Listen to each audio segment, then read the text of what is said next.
Hi, I'm Max Bergman. And I'm Donatien Rui. And this is The Eurofile, a podcast where we look at Europe through a Washington lens.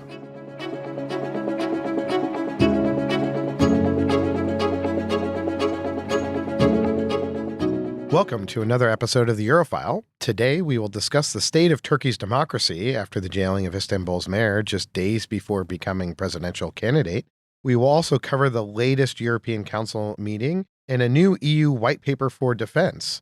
Then we will turn to a conversation with Tom Wright. Tom was special assistant to the president and senior director for strategic planning at the National Security Council during the Biden administration. He is now a senior fellow at Brookings. He recently wrote an article on foreign affairs outlining a U.S. strategy for Russia-Ukraine negotiations, and we'll talk to him about that article and his time in the administration. We hope you enjoyed the show. Donatien, let's talk Turkey. Dramatic events taking place right now in Turkey with the arrest of the Istanbul mayor. This arrest came after a court formally issued a warrant for his arrest and also went hand in hand with the annulment of his university degrees from Istanbul University, which he graduated from in 1990. But this all basically looks like a blatant power grab by Erdogan, who is, I think, slipping in the polls. The economy has not been doing great for a number of years. And this is his main political rival. There was something similar that happened before the previous elections. But what's your take on what we're seeing in Turkey?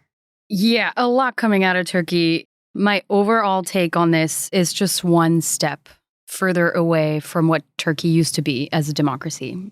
It's a close partner of the European Union. It's a close partner of the United States. It's a NATO member. Its EU accession has been frozen. I think that's not even a remote prospect at this point. But still, a lot of ties exist, and it's in a geostrategic location. And Erdogan, whose party, AKP, has been in power since 2002, has degraded democratic institutions very deeply over the last few years in Turkey. Partly through power grabs similar to this one, but also the takeover of parts of the judiciary, of some cultural institutions. So this is one more step in that direction, but it's a really striking one.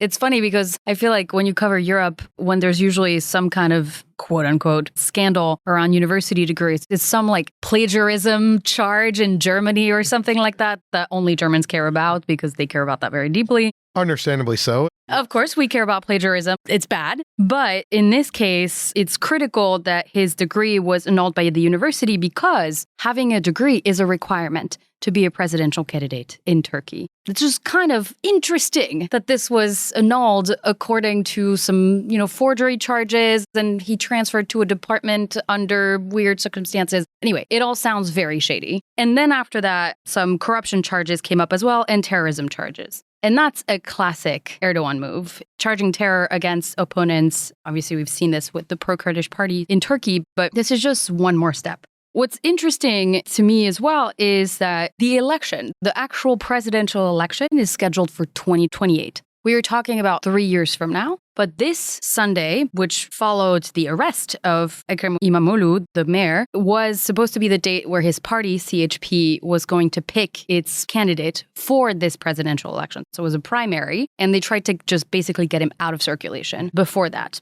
Because also CHP has been gaining in the polls, as you were saying, Erdogan is increasingly unpopular on the economy. I mean, he still remains popular in some parts of Turkey. We should be very honest about that. It's not like CHP is first. In most recent polling, as much as we can trust it, his party and CHP are pretty much tied. So he's just clearly worried about this. To take a step that drastic, he must be looking at those things and wondering, where am I going to be in 3 years if this is how it is? And the economy has not recovered. Now, he also won the last presidential election very shortly after a devastating earthquake. So, it's not like he hasn't faced challenges before, but I think he feels this is existential. Yeah, and I think the big question for Europe and the European Union is there's sort of been a convenient fiction in EU-Turkey relations. I was actually in Turkey in January, and the way I would sort of describe Turkey as sort of a non-aligned ally of Europe and of the United States, where it's a very transactional relationship. It's been in both parties' interest, both in Turkey's interest and the EU's interest, to sort of say, okay, Turkey's a candidate country, yay, when actually everyone knows that there's just no chance that Turkey's ever going to become a member. If anything, Turkey has become much less seen as a European state over Erdogan's rule. largely because of the rollback of democracy. And I think a step like this, it's probably incumbent upon the EU to actually take some real action and to say, you're just not a candidate anymore, and we're going to treat this relationship differently. Of course, there are things that Erdogan can do back, such as controlling migration, and we've seen him use that as sort of a dial, which he can turn up and turn down. And there's been cases of suddenly him, opening up the borders or pushing out Syrian migrants to try to cross into Greece, and then pushbacks and all sorts of other really terrible incidents along the Greek-Turkish border as well as at sea. So, he has levers to make life very uncomfortable for Europe. But there's also been this entire discussion in Europe about, the second largest army in NATO is actually Turkey's army. And, maybe we could, tap the Turks on the shoulder. And as the EU is potentially spending a lot more on defense, which we'll talk about, should we include Turkey? Because Turkey, is part of NATO. It was just like, Turkey is not going to be there or cannot be depended upon by the Europeans to be there to fight with them vis-a-vis Russia if it's not like directly in Turkey's interest. Turkey is a very transactional, realist way of approaching Europe. And so I just think for Europe, it's time to sort of move on in considering Turkey a candidate country. And I think there has to be some steps taken here, because not so much for what this means for the future of Turkish democracy, but if you're Viktor Orban, there's no real consequences for this, and you have an election next spring, and you are also looking at a situation in which your opponent is pulling ahead of you, what can you concoct? And I think there's a real danger of Hungary going in a direction where you just say that, we describe Hungary as not being a democracy. Well, they've had legit elections, but maybe moving in a direction where they don't have legit elections. And so I think the hammer probably needs to drop now to set a predicate for what may be coming this time next year. Ideally, yes, it would drop now. However, what we've heard so far coming out of the commission is not particularly strong. They're obviously deeply concerned. There's this very funny account on Twitter that's like, how concerned is the EU, or how worried is the EU? It's like deeply concerned, deeply worried. That's basically what happened over the weekend. They're very worried about this. I'm not saying there's nothing being done, but the spokesperson asked about this by Political Europe said they will not speculate on possible cancellations of some high-level dialogues that are supposed to happen in April. This is where we're at.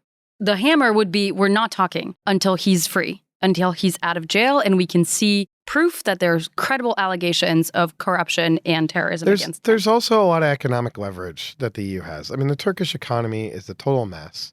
And completely dependent upon trade with the EU as well. They're in the customs unions. And so there are steps that the Europeans could take that they're very serious about this. But escalation from a foreign policy perspective is not something that Europeans have really empowered the EU to then take steps to defend democracy by using the economic levers that the EU has is a difficult needle for the EU to thread sometimes. And the EU has oftentimes found it more expeditious to just sort of muddle through and leverage and make progress on other issues. And this is what the EU does with Hungary. The moment things are building towards a real confrontation, there's a lot of concessions made. So it wouldn't shock me if Turkey's like, oh, well, we've objected EU-NATO negotiations because of Cyprus. Now we're going to drop all that. So, maybe they just extract a lot of concessions, but I do think that this is where a line has been crossed. I think part of the reason Erdogan crossed it is because he doesn't think there's going to be any blowback from the United States. He's likely right about that. So, the question is Europe and the European Union going to be sort of a bulwark for liberal democracy as everyone's sort of moving in different directions? And I think this is a big test.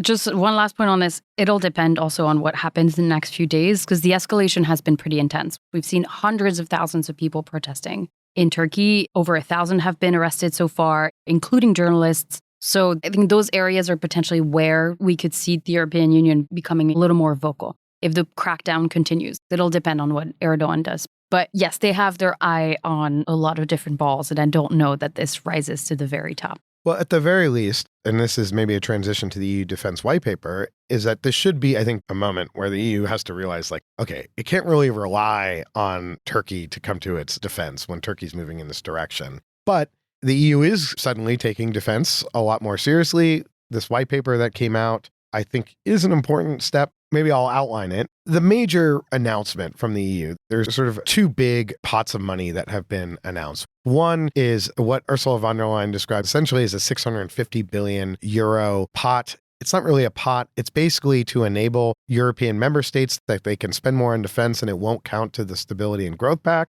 which then limits debt and deficits to 3% and 60%. So, that I think is an important step. but ultimately just enables member states to spend more. And what I think people like me were really looking for was, is there going to be some big common pot of money that then begins the process of European defense integration? And I have to say, there are some important steps here. The European Investment Bank, I think, enabling it to invest in defense could be useful. But the 150 billion euro announcement, which made this an 800 billion euro package, but the 150 billion euro announcement is that the EU would borrow money, but then provide it to member states in the form of loans, not grants. And so the problem with this is that who's going to borrow this money? And this is also the problem with another proposal that's been floating around, particularly at NATO, which I think is a smart proposal. In this case, it's sort of reverse has happened. Normally, the EU kind of comes up with an idea, then NATO sort of jumps in and tries to stop it by discussing the same thing. Stoltenberg last year announced some 100 billion euro initiative after the EU announced some 100 billion euro initiative. But there'd been a lot of talk of NATO developing its own NATO bank. And this is effectively the EU just doing it instead. Now, it makes more sense for the EU to do it because the EU can just borrow and doesn't have to go through and setting up a whole structure like NATO. But it's not clear that this is actually going to be that useful. And the reason why is because who is going to actually go to the EU to borrow this money? Well, the only countries that it really makes sense for is where you can go to the EU and get significantly lower interest rates, significantly lower. So France could get a lower interest rate with the EU. But then France is not going to want to coordinate, how it does what it's buying with the European Union. It makes sense for Eastern European states. And the whole idea for the kind of NATO bank, I actually wrote a report at a previous institution calling for a NATO bank. The original idea was that this was going to help Eastern European countries get off of Russian equipment because they had all the Soviet Russian equipment. So post 2014, Poland and all the former Warsaw Pact countries were still going to this Russian defense industry saying, we need to buy this engine. We need to buy some spare parts. We need some ammo, despite the fact the US had sanctions against the Russian defense industry. So this was an idea of like, okay, well, it's really hard for Bulgaria to spend a lot more money and buy all new planes. But if they can access, cheaper European funds, then maybe they would do it. So that's great. Great idea, could work on the margins. But this is not the huge capital burst that gives the EU, the center, a degree of money that then incentivizes European countries to then pool their procurements. So the idea that I have been pushing for Eurobonds for defense ad nauseum is that you create a common pot of money at the center. So then if you're Germany, or if you're Italy, if you're the Netherlands, and you're going to buy tanks, you buy the same tank because the EU will put in, 20% or 30% or 50% of the cost for that. So incentivize you to buy the same damn platform as opposed to what they do now, which is they all run in different directions. When there's more European defense spending, they cooperate less because member states don't like to work together because they're all a bunch of bureaucracies that prefer to just do their own thing. So you have to incentivize it. And this doesn't really seem to get at it. But the white paper does talk about better procurement and more streamlined procurement. Do you think that's just being lost in the length of that paper? Because it's really not that short. And member states will just be trigger happy and spend it however they already know how? Or maybe are there incentives outside of the 150 billion that could help get us there? So I may be missing something. If I am, people, please write in to the Eurofile. We'll put Max's cell number on the... You can DM me on whatever platform you want to DM me and tell me why I'm wrong. And then I will come back and say like, oh, actually, I missed something. So I may be missing something, but I don't see it. I don't see how you generate that form of multinational cooperation on procurements unless it's like such a good deal. And that requires money. I'm not seeing it. So what my hope is here is they had a political problem, and I'm purely speculating here, I have to say, that everyone recognizes, at least whenever I'm in Europe, everyone's like, yeah, Eurobonds, we have to do it. It's the only thing that makes sense. But they recognize that like Olaf Scholz is still the German chancellor and has said 9 to Eurobonds. It's not that this doesn't make any sense. It's that it just isn't solving the problem that the whole white paper is trying to solve for. It solves sort of at the margins. So it's useful. I'm not against this or a NATO bank. Do both. Fine. But it's not solving for the major problem, which is generating a lot of new funding for joint procurement. So my hope is that what this is sort of you throw something out there, knowing that the current German government opposes it. Everyone discusses this proposal. It's going to bleed into everyone recognizing this doesn't really solve anything. And then Merz becomes chancellor. Macron goes to Merz. Macron has already said that we need Eurobonds, and there's been echoes of that. And he has said it's not enough. Yeah, not enough, and other countries as well. And it's teeing it up for Merz to come in and to say, okay, no, Germany supports this. What do you do about the Dutch? I don't know. Maybe you have to figure it out. The Dutch voted against the European rearm plan at the parliament, but maybe they can vote again. We'll see. Maybe Germany changing its position, if it does so, impacts something, but we shall see. And Sophia Besch, she's at the Carnegie, excellent analyst on all things European defense. I was on a panel with the Atlantic Council on this with her. And her take is that this is somewhat disappointing because it's basically this idea that member states are going to have to lead the rearm of Europe. And I think the problem I have is that this feels very January 19th, 2025. We're just in a very different world now. And the problem with the world that we're in is that European defense as structure just makes absolutely no sense. That a bunch of individual European countries spending a bit more on defense. So even if Spain, was at 1.3% of defense, went up to 2.3% of defense, is that solving Europe's security problem? The answer is definitely not. So the challenge is that nation states spending more on defense does not actually solve Europe's defense problem. Because you know what solved Europe's defense problem? The United States of America.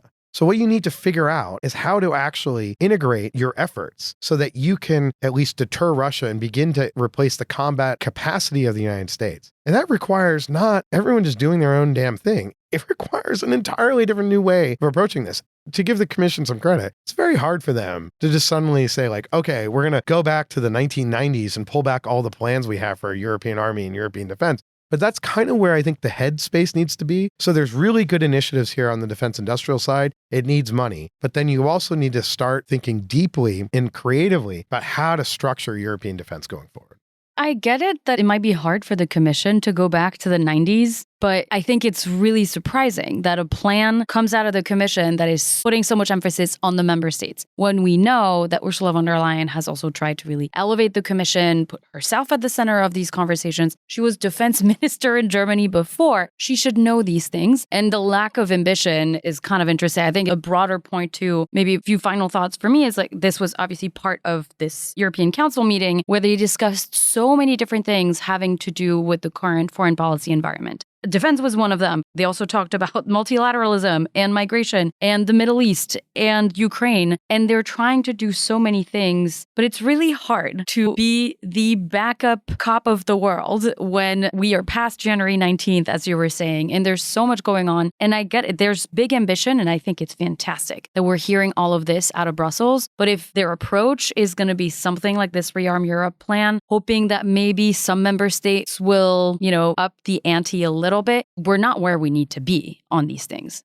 No, Europe's definitely not where it needs to be. Maybe I'll just close with final thoughts. That one, I think a lot of European member states, the European Commission, has been hearing constantly that defense is a national responsibility. And this must be the responsibility of European member states and it's national responsibility. And that's all well and good. And if European publics really cared about their national armies, guess what? They would fund them. But very few Europeans actually care about their national military. They care about defense and security, which is why when you look at the public opinion polls on this, and it is now extensive public opinion research and data on this, European citizens, EU citizens, want the EU to do defense because they get it. They get that the threat is to Europe.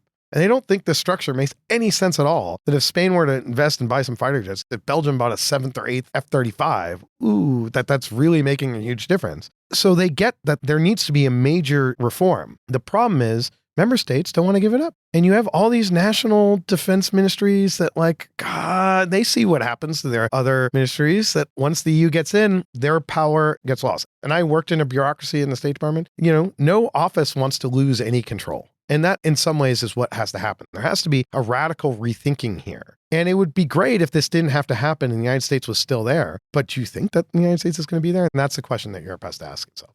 Yeah, and also just to set the right expectations here, a lot of what we just talked about is defense. The main focus of this whole summit or meeting, according at least to the president of the European Council, was actually on the economic agenda, which is obviously very closely tied to the defense thing because they're talking about prosperity and security. But I just want us to be careful also not superimposing this purely defense lens, because a lot of the conversations that are happening are going to be about, prosperity in Europe and supporting people better and productivity going up, investments, etc. Again, all of these things benefit from each other. Well, if you force the conversation to be a national conversation between investing in, healthcare and social security and other things versus buying a 7th F-35, That's not a conversation to have. And so I think there are efficiencies to be gained, but as well as more cooperative efforts. And I think where the EU sort of failed here, and this is the last point, this is a good step forward. A year ago, this is amazing. This is a good step forward, but not where Europe needs to be. And there's a lot more creative thinking that I think has to come forth about how Europe can defend itself with the United States that doesn't want to play that role anymore. And with that, I think we'll transition to our interview with Tom Wright.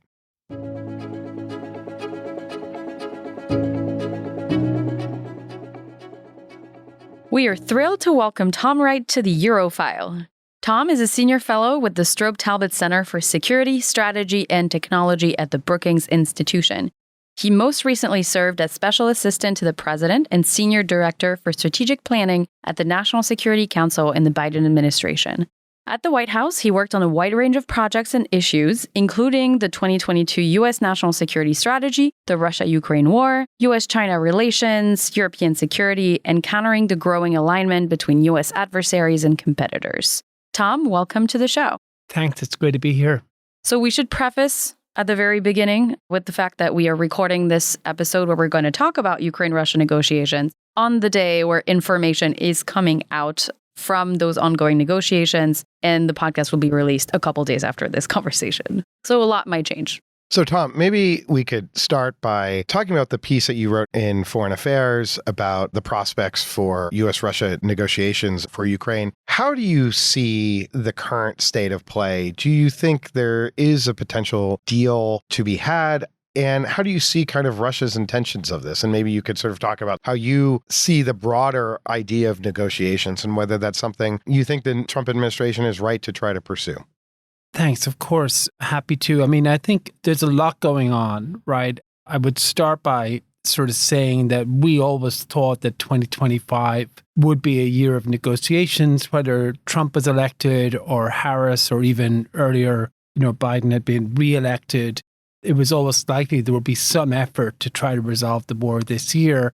Last year, I think it was too difficult because for the first few months, there was no supplemental for aid to Ukraine. Then the Russians, I think, had no intention of really negotiating until they saw what happened in the election. So I think last year, was probably just not particularly suited, but this year there's sort of an opening.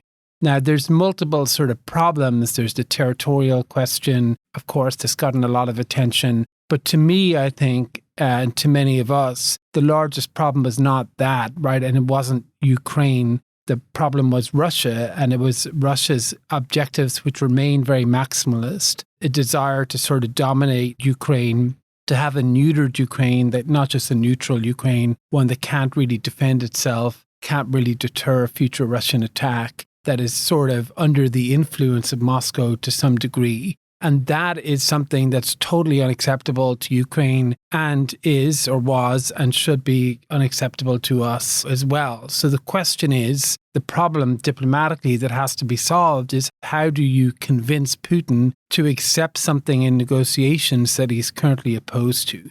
So let's set the territorial question aside. I mean, that would be how to persuade him to accept a sovereign and independent Ukraine with the capacity to defend itself and to deter a future attack. So I think that's sort of the starting point. I don't think that's where the Trump administration is coming from necessarily, but I think objectively, that's the problem that needs to be solved. And, with that said, I think Ukraine actually has a decent amount of leverage in this negotiation if the United States stands by Ukraine. And that leverage, I would say, is sort of a fewfold.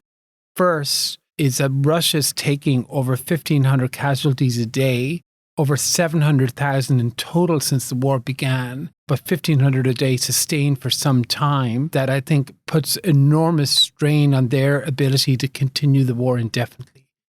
Right, so they're gaining small slivers of territory, very small amounts of territory, particularly in Kursk more recently, but in Pokrovsk and in the east, limited amounts at this enormous cost. And we believe that ultimately Putin may face a choice. If he wanted to continue the war, he would have to mobilize, general mobilization, which he doesn't want to do. So that's like one vector of pressure. The second is like the financial pressure, particularly the recent energy sanctions, which I think have had an impact, with inflation and interest rates pretty high. These were sanctions that the Trump administration put on No, Russia. the Biden administration put on, particularly at the end. of the administration, Trump administration so far has kept on. But I think that has also had a lot of pressure, maybe not quite as much as the manpower question, but still a lot. And the third was sort of our support for Ukraine's long-range strike campaign and sort of a surge of weapons so Ukraine could continue. So I think those are the theory of the case, I guess, for negotiations for me would be that what we need to do is to maximize the vectors of pressure on Russia, have a negotiation. We can talk about in the piece the different possible outcomes in terms of Ukraine's future status and try to heighten some dilemmas for Russia while minimizing Ukraine's vulnerabilities. But it does mean basically taking Ukraine's side in the negotiation and using that leverage to cause Putin to move, because otherwise I think he will just string it out and he'll be happy if the US pulls back on its support for Ukraine to continue to fight. It strikes me that there's sort of different ways of approaching the negotiations, that the Biden administration or Harris administration versus the Trump administration, that you all were looking at negotiations more from a sticks perspective, while the Trump folks are looking at it more from a carrots perspective. The stick, I think, was going to be continued military support for Ukraine, perhaps the Harris administration going and requesting more military aid for Ukraine, and basically signaling to Putin that this is not a winnable war for Russia, that if Russia is going to win the war on the battlefield, it's going to have to ramp up its efforts. The Trump administration doesn't seem at all focused on going to Congress. That seems sort of off the table of requesting more military aid. In fact, it froze deliveries and froze intelligence support for a brief moment after the Oval Office visit. That kind of leaves the carrots, right, where they're holding out the prospects of a better U.S.-Russia relationship to really bring Russia to the table. And the sticks are sort of left for Ukraine, that if you don't agree to something, then there'll be the sticks that I just mentioned, the cutoffs of aid flows and intelligence support. How do you assess the kind of carrots approach that seems to be what the Trump administration is trying? And would you agree with that characterization? And just to add on that, the carrots approach, but also are there any sticks in that strategy towards Russia? Because that's a big question mark for me. Yeah, I mean, I don't really disagree, I think, with that characterization. I think it's a mistake, obviously. I don't think the carrots are going to be enough. I think Russia will pocket the concessions it gets. It won't reduce its objectives. We certainly have seen no sign that it would reduce its objectives. I mean, after the call between the two presidents, between Trump and Putin, I think last week or the week before, there was a readout from the Russian side, which sort of reiterated in very stark sort of detail, their fairly maximalist objectives. So I don't think we've seen any sign that they are willing to moderate their position based on some carrot. And I think that hoping for a fundamental reset or partnership with Russia strikes me as delusional. Like we've had Putin as leader now since 2000, so for basically a quarter of a century. We know what he's like. We know that he's committed to the partnership with Xi Jinping. We know he has intents on Europe to dismantle the US-led security architecture there. These things aren't going to change. And so, I'm pretty dubious about, I think it's a mistake to look at it in that way. I also think it's based on a false premise, which I think is, we can talk about a little bit more if you like, but is the main problem they sought to be solved is Ukraine, right? So it's like their idea was Ukraine doesn't want to give up its territory and wants to keep fighting because it has support from us. But to persuade it to stop, we need to sort of coerce it in some way, right? And the Russians, if we give them the territory, or at least give them maybe without formal acknowledgement, or maybe with formal acknowledgement and no NATO, then they should be satisfied. And I think that was sort of wrong in two respects. I think on the Russian side, it fundamentally misread their war objectives, which were much bigger than that. And I think that was obvious for some time. I think they only began to realize that after the election. But before, that was our big question that we've been spending a lot of time trying to figure out the answer to, is how to solve that problem. And on the Ukrainian side, I think the Ukrainians were always sort of willing to negotiate, but I think they did sort of suggest that their main focus was security guarantees and a just and lasting peace. And there was a time when I think they got into the mix of that, particularly the Oval Office meeting, where the Trump administration got frustrated and saw them as the obstacle when they weren't. I think the Ukrainians subsequently pivoted toward a cleaner, simpler, we're in favor of an unconditional ceasefire for 30 days or maybe longer, which became simpler and easier to communicate to Trump. And now we're in a position where Trump says he wants to end the war. Ukraine's saying, okay, we agree, just end it with no conditions. And it's the Russians, it's Vladimir Putin who's saying, I can only end it if you do A, B, C, D. And that, I think, will flush out what President Trump's true intentions are here. And we'll see if he's willing to put pressure on Russia or if he will take Russia's side on it. And I don't think, honestly, we know the answer on that. I hope, obviously, it's where he puts pressure on Russia and begins to use some of those sticks we were talking about earlier. One thing I'm trying to understand in the ongoing negotiations, and you touched on the ceasefire, is the sequencing here and what are we likely to get out of a temporary ceasefire? So what came out today is this agreement-ish, just like two separate joint statements on mostly Black Sea activities and use of force in that particular space. That's the first step. I mean, we can all agree, cessation of hostilities is good because it saves lives. But what does that allow Ukraine and supposedly its partner, the United States, to do in future phases? Is it your sense that this White House has an idea of that sequencing and an idea of how to use the time we get for the ceasefire for the next step? I'm not sure exactly. I think we all haven't sort of studied the agreement yet that came out today. So I don't know every ins and outs of that. I'm sure when this comes out, people have digested it. But I think to me what the Ukrainian position should be, and I think to some extent is, given where Trump is at, I mean, given that he's not willing to discuss security guarantees, what they should be saying is, we favor an unconditional ceasefire. What does that mean? That means the violence stops. What else does it change? Absolutely nothing. Right? So no sanctions lifted, no restrictions on troops, no restrictions on North Korean troops coming into Russia, no restrictions on Russia getting ready to invade again, right? No restrictions on a Russian military buildup. Equally, no restrictions on US aid to Ukraine, no restrictions on European troops coming in. Not to say they will, but it says nothing about that, right? It says nothing about anything Ukraine would do itself or with anyone else. And so basically, it's just a very simple stopping of the war.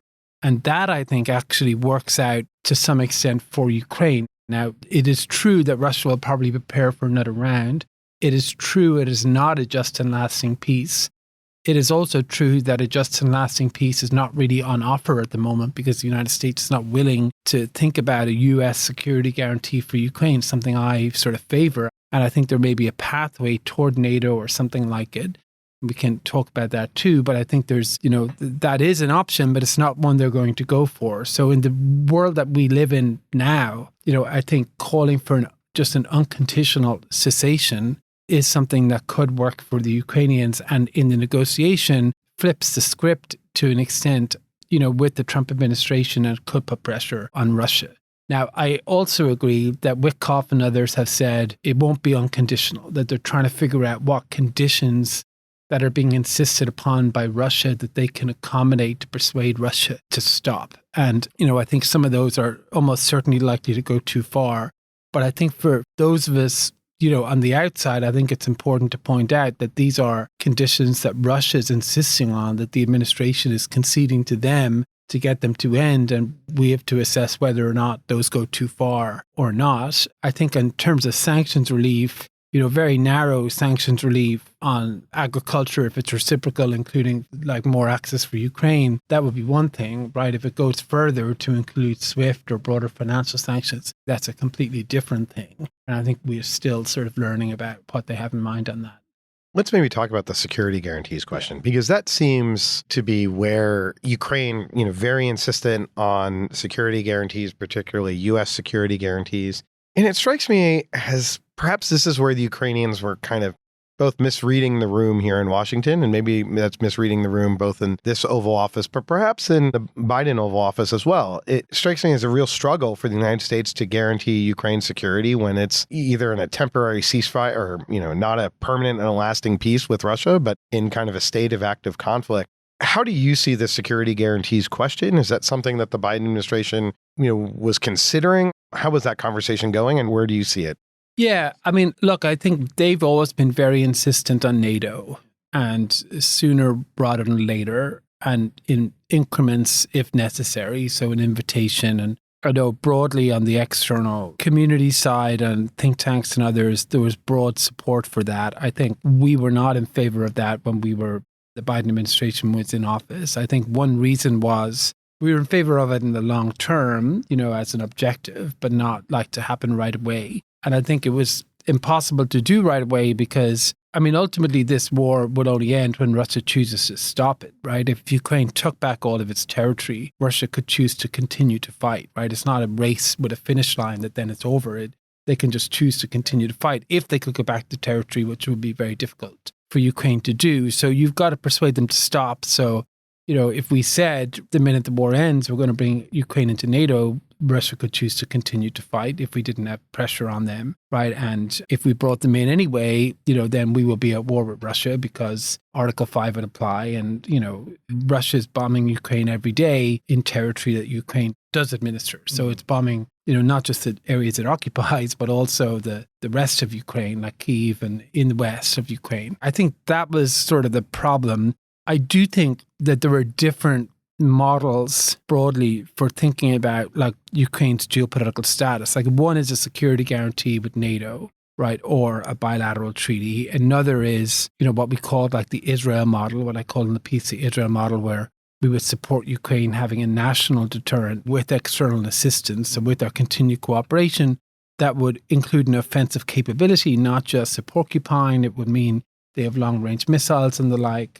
And then there's also other models like a neutrality model I don't think works. And, European troops, which I think would be pretty difficult. So, on security guarantees, to me, had we remained in, I don't know what we would have decided, right? But my view would have been that we should try to go for NATO, right? And I think the way in which we would do that is to point out to the Russians, that an Israel model where Ukraine is fending for itself and is armed to the teeth is a Ukraine that is insecure, obviously, because they're on their own, and is also pretty prone to anticipatory action, pretty prone to unilateral action, and is constant sort of crisis prone. The Russians will continue to be aggressive, obviously, and so to the extent that Russians would worry about Ukraine that is like hostile, which has only happened because they invaded and killed tens of thousands, if not more, Ukrainians, that's not all that stable, right? A Ukraine that is in NATO is potentially like more restrained because it's part of the Western defense, right? And you could do NATO with a combination of West Germany, where it's just the territory administered and not the territory that's occupied. So it excludes the territory that Russia's occupying. And the Norway model, whereby there were no NATO troops. When Norway joined at the beginning, there was no NATO troops in Norway, and there was limits on the use of Norwegian ports, right? Very small, like usage of those ports. And so you could say there's Ukraine in NATO, but no NATO in Ukraine. And in exchange for accepting that, because that ultimately may be more arguably stable from a Russian point of view, then we could have a bit of a discussion on architecture, reciprocal changes. Now, I think they would have said no to that, right? But I think that would be the conversation that we could have had to try to make them confront the dilemma between living with the type of Ukraine that they have created because of their aggression and a Ukraine that is more embedded into the West. And we also, if we defaulted to the Israel model, which I think we probably would have had to do, we could have left that on the table for the longer term for discussion with the future Russian government, to say that when they are willing to discuss that or territory, we can then look at sanctions, we can then look at a thawing of the relationship in some way, but that in the interim, it will be more of a frozen sort of peace, not like where, we would have Ukraine integrating into the West and armed, but the major issues would yet to be resolved. So that's how I would sort of think about it. I don't think that would go far enough, because I think for Ukrainians and for some NATO supporters, because they say Russia should have no say and you just decide. But the problem with that argument is that they effectively do have a say because they're waging a war against Ukraine. Yeah, so they can just continue. So it's not like they have a formal say in negotiation. It's just through their actions they are a factor, because the Article 5 guarantee pertains to Ukraine's security vis-a-vis Russia. And so I think it is something we need to deal with, but that's how some of us were thinking about trying to approach that question, basically. I would say that President Biden was I think, had some skepticism, certainly about a fast track toward NATO for Ukraine. And I think had signed up and supported the language in the communique and at the summits. But I think he had sort of reservations about moving more quickly, which, on the invitation or more generally. I think that's part of the fact that President Biden was such an avowed transatlanticist and wanted to keep showing support for the alliance. The reason I'm saying this is in your piece, you outline several reasons why Ukraine matters and why we should care about this, what the United States should keep in mind.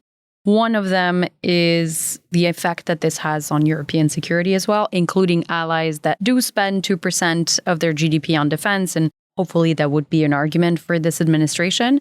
I feel like some of the news that have come out in the last few days that have shown a light on how they actually think about European allies, which is not in a particularly positive light. Are any of those arguments around the impact of quote unquote bad deal on European security, is this likely to resonate at all with this administration? And if not, what does that mean for the prospects of any negotiation coming out for Ukraine? The idea that a bad deal could jeopardize broader European stability. Right. I mean, your guess is as good as mine, but my guess would be that, looking at the Signal chat, the story that came out yesterday, the Atlantic story, I think you see like a real antagonism by certain people, particularly the vice president, toward Europe. I don't think in general they worry about that too much. Of European stability. I think that's partly because they think it's Europe's responsibility, partly because they think, as Witkoff said, Russia doesn't want to go any further, partly because they think it won't really affect the United States. I think all of those things are mistakes. I think that Russia probably does want to go further, not necessarily invading Poland, but I think trying to stoke a crisis that will cause the unraveling of the NATO architecture in Europe is something that's a real risk. That could include aggression towards some NATO members to try to flush out like what Trump's true intentions are on Article 5. I think that Europe is obviously a key trading partner, investment partner of the US, and real instability there will have a real impact on US national interests. I think Europe's important, obviously, on China and on other issues. I do think the one thing that's sort of a counterforce to some extent is that it seems to me, and I might be wrong about this, but it seems to me that the main ire of the Eurosceptics within the Trump administration is directed really at Western European countries, particularly Germany. And they tend to be more friendly, at least rhetorically, with Poland in particular, and with some other countries in Eastern Europe. And of course, what we're really talking about is the security of Eastern Europe, because I think if they could sell out Germany without selling out Poland, that would probably seem quite attractive. But, since Poland's in the middle, the Balts are north, that's, it's all sort of linked in. I think my hope is that the Eastern Europeans will be able to make the point, and I make this point in the piece too, that these countries, they're not just spending 2%, they're spending between 4 and 5% of GDP. They've been with the United States constantly on pretty much everything. They're very pro-American. They generally have good relationships, or, Poland has generally had positive relationship with the Trump administration. And, it seems funny to me that someone would make an argument that we should reduce our commitment to an ally that is a sovereign nation because of what some other European nation is doing. I mean, especially if you don't really believe, as I don't think J.D. Vance believes, in European unity or European integration, these are just sovereign countries, then surely we should base our policy toward Poland or toward Lithuania or Latvia based on their, interactions with us and their defense spending and their needs, rather than saying, well, it's going to be contingent on what Spain does, right? And, it's a little academic, but I think in the current moment where some of it is veering on the theological in terms of how people see this, Europe should be for the Europeans, or there is a monolith called Europe that should somehow step in. I think it's a little incongruent with, I think, how they talk about the world sometimes. So I think when we point out that, the countries on the front line, they're all spending a lot and they're very good partners, very good allies, and not just on this. And I think that should count. And I would like to see them sort of more up front and center on NATO and Europe here in Washington, maybe than would have been the case historically. Yeah, I think that's a good point. As much as the Trump administration sort of despises, apparently, the European Union, they do seem to flatten all Europeans together into just one Europe, which, I'm somewhat empathetic. You would like that to happen. Yeah, I sort of think it makes sense. But I guess to sort of fast forward, let's spin out the negotiations. Let's just assume they don't really go anywhere.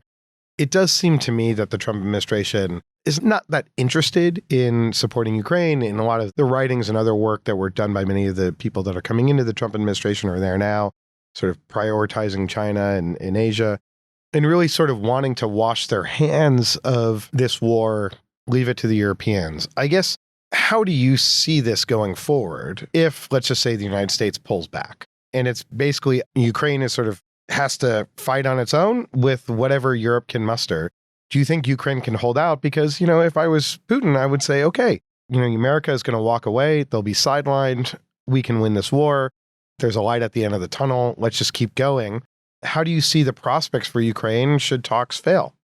So a few points on that. First, I think if you want the war to end quickly, if the administration wants the war to end quickly, they have to convince Putin that they could go on for a long time, right? It's like a paradox. If you say, I want it to end quickly and therefore I'm going to stop supporting Ukraine soon, the war will go on for a very long time.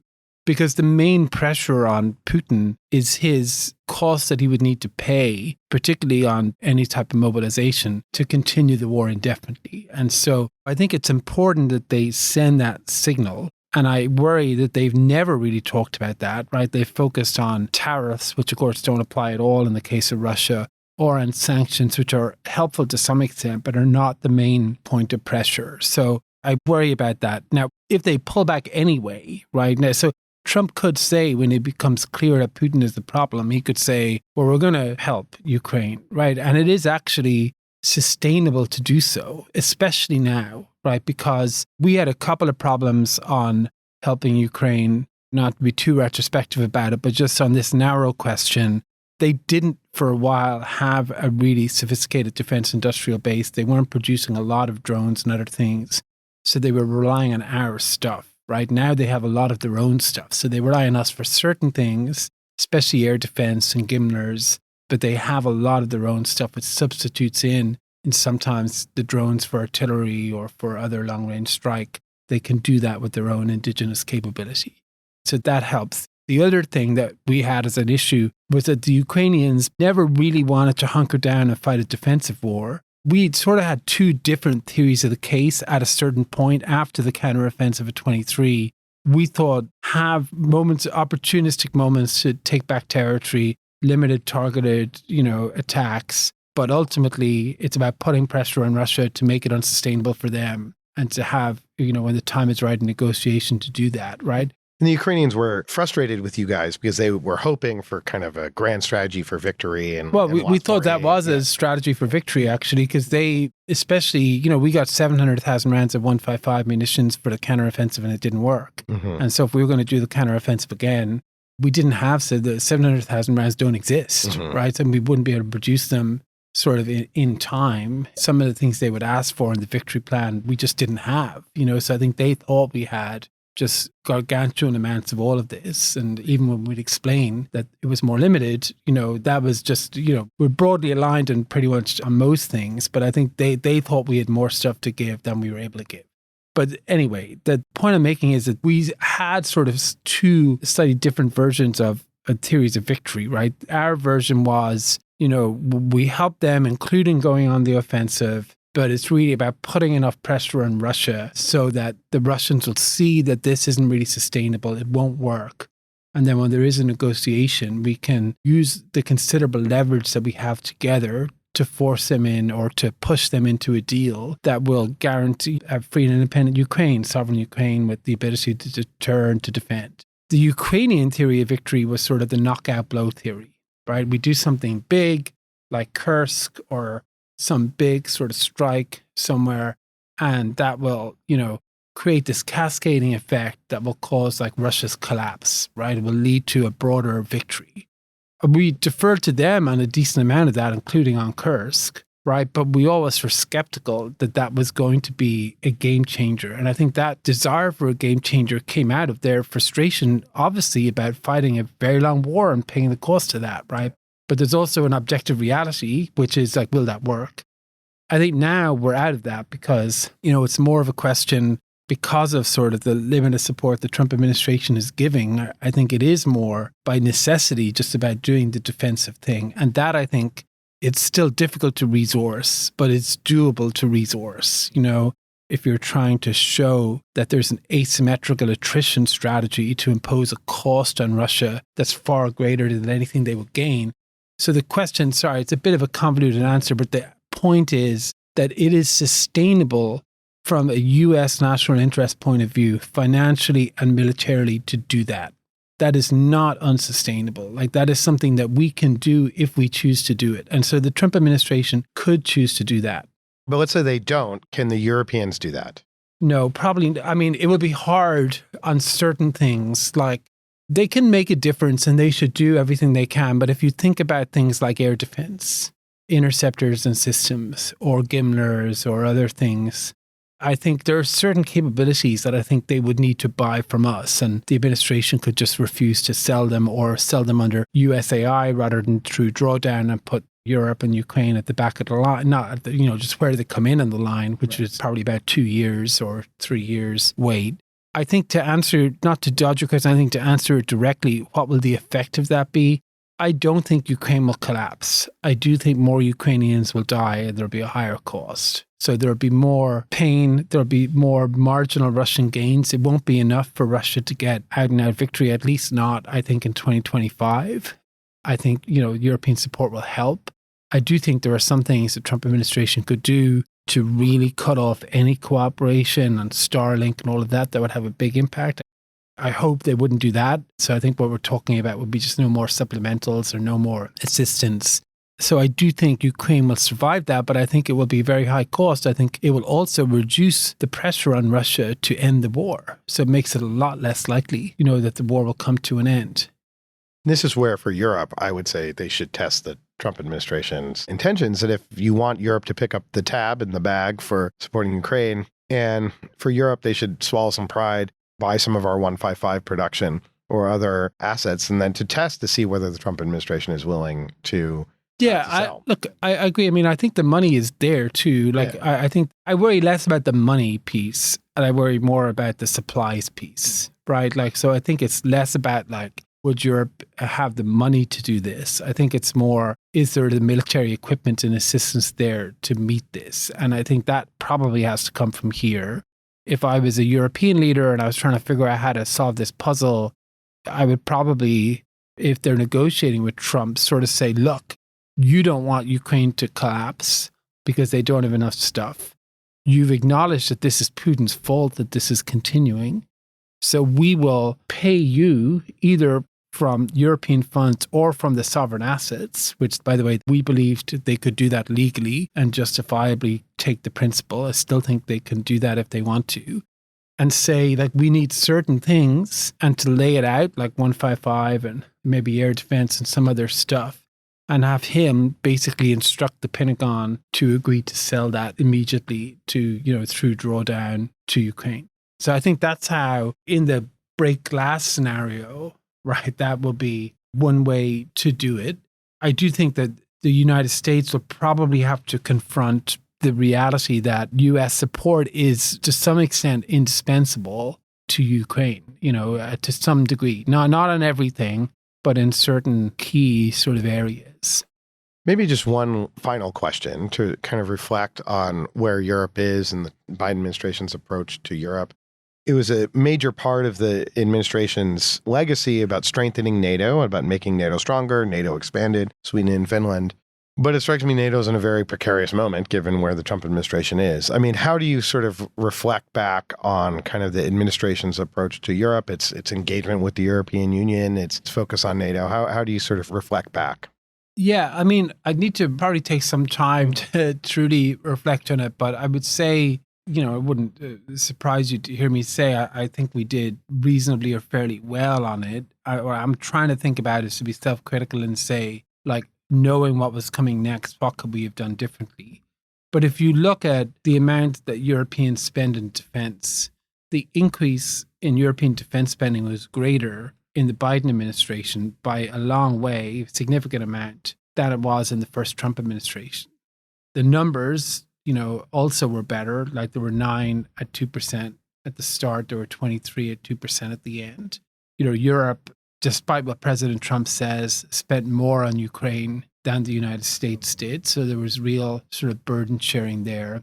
The gaps on military assistance in particular, where we did more, were more because the Europeans just ran out of stuff, right? Which I think they are trying to fix. They did a little bit more on the economic side just because they didn't have enough military equipment, which is a problem. But that's a problem that's gone back some time. And I think Europe was pretty strongly supportive of our position on China. There were differences, there were issues, but I think there was general sort of alignment, including on, I think, the high-end tech competition, and not necessarily through the EU. Individual European countries were critically important on key aspects of that. I think the EU also was broadly supportive. Van der Leyen obviously was broadly supportive. So to me, I think what was sort of happening, over the last 4 years was we were seeing more cooperation between like our adversaries and competitors.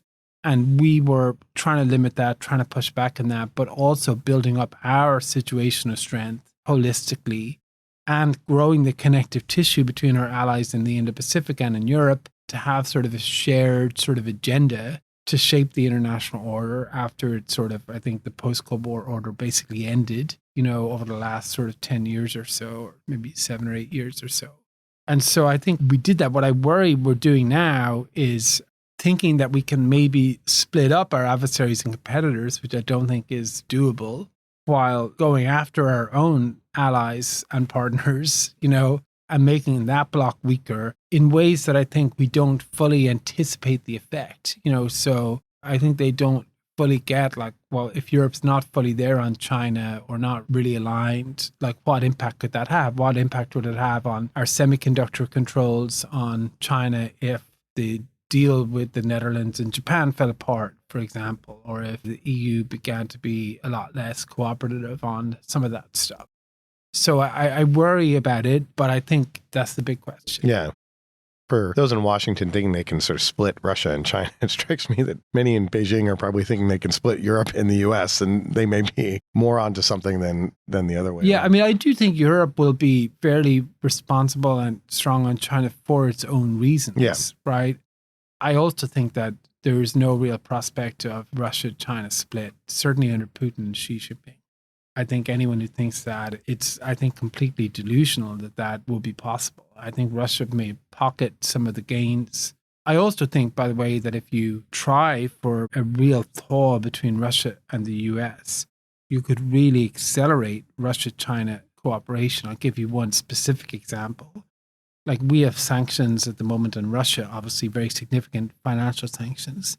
That, I think, inhibits China from cooperating more with Russia because they worry about being affected by secondary sanctions and being caught up in our sanctions web, and they want some distance. They're obviously doing a decent amount, but they've been on the military industrial base piece, but I think they've been broadly more financially a little bit more distant. If we remove that, it will basically send the green light that this is something that's sort of very safe to do, and they will take full advantage of that. And so I think we're running the risk of actually providing more fertile ground for that alignment to happen in ways that I think will really come back to haunt us, because this alignment is really about a deep military integration between these countries in ways that is benefiting them considerably at our expense. I think we were trying to figure out ways to try to limit that or impede that and work with others to do it. And I think if we basically act as if it's not really happening, I think it will just cause it to grow and become stronger. Well, unfortunately, we're going to have to leave it there. Tom, I have a lot more questions, a lot more to talk about. We'll have to have you back. Thanks so much for joining us and for your service for the last few years. Thank you.